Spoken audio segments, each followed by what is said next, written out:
Hello everyone, welcome back to Real Class, and I hope you've been enjoying this literature all this while.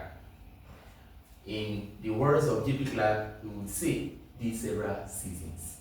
Now if that is the case, I'm glad about that, but this time, today in fact, we are going to be looking at another poem, a panegyric poem, a poem of celebration, written by S.O.H. Vidza, and this poem is called Hearty Garlands. Garlands refers to collection of flowers, and this poem is written in celebration of an 85-year-old man, to celebrate that is his 85th birthday, and this time it's a reference to Professor Wole Soyinka that was born in the year 1934. Alright, and the poet says that the person he is referring to, of course, deserves to be celebrated. Although it is not everyone that celebrates another, but this very person deserves all manner of celebration as someone who has actually done well. Remember that Professor Wole Soyinka was the first African, first Nigerian to have won Nobel Prize for Literature, the highest award in literature on earth, making him a Nobel laureate, an award that he won in the year 1986 in Stockholm, Sweden. Now, the poem is a panegyric poem, otherwise referred to as encomium, or you refer to it as eulogy, as a poem written to celebrate someone else. And the physical setting, obviously, is at an occasion, that's birthday occasion, to celebrate the person in question. So by structure, the poem has 35 lines, and of course, 7 stanzas. And then let's check out the main, points making up the subject matter, which is on celebration. Now, apart from the fact that it's on birthday celebration, the writer tries to outline the positive impact that the person in question has on the entire world and his generation, to be specific. He says he has lived a good life, well-lived life. 85 years. He's an octogenarian. Okay, yes, and he says that not everyone will celebrate him, but the person in question deserves to be celebrated as an achiever. All right, yes, and he's 85 years, so he uses emojis. He says life smiley, all right, to show that he deserves all manner of happiness on earth.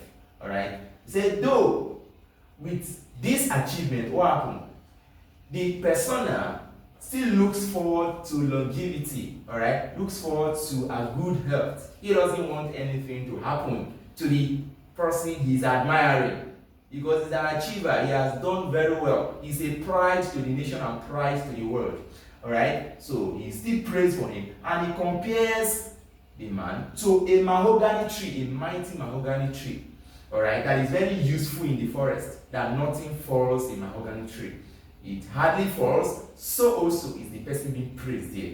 Alright? And then he encourages him rather to continue to achieve the more and shouldn't relent in his effort at trying to write. And then serving as a pride to Nigeria, to the nation, and to the world at large. And then he continues by saying that, yes, the persona in question has a unique way of working. Anytime he works poetically. He has what he calls poetic working. Alright, when he works in academic. He works in excellence. Alright, there is nothing negative about him when you talk about anything education. So he deserves all manner of celebration as far as education is concerned. So in our next class, we're going to be looking at the various themes and of course the literary devices that are embedded in the poem titled Hearty Garlands. Hello everyone. Welcome again back to Real Class, but this time we are looking at the various themes and of course the literary devices used in the poem. Okay, themes emphatically are universal ideas explored in the literary work as deciphered from the readers, by the readers, I mean. Now, the first one is celebration of longevity. Of course, the man is 85 years being celebrated here. Alright, so you would expect that he should be celebrated as an octogenarian. Alright, yes. And then his accomplishment too. The fact that he has achieved a lot as a Nobel laureate. Now, old age as a time of wisdom. The man being celebrated is said to be someone who has a lot of wisdom, okay?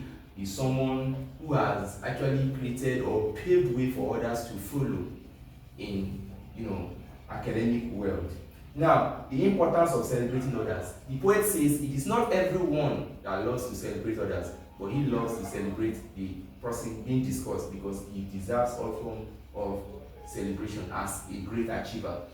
And then away from there, we talk about the literary devices used, okay, which are the tools used in capturing and bringing to the fore the thematic preoccupation of the writer.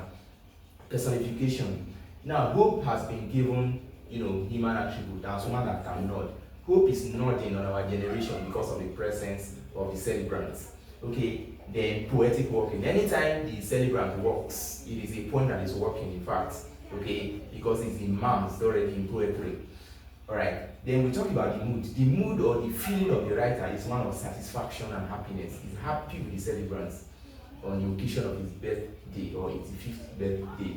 Then the tune is warm and quite celebratory. It makes us know the kind of mood that the speaker is with his satisfaction. Then the imagery is of course visual, as we find in the words garlands and of course in the word, mahogany tree. So all of those ones create mental picture, alright, in our memories. Alright, so in our next class, we are going to be looking at another poem.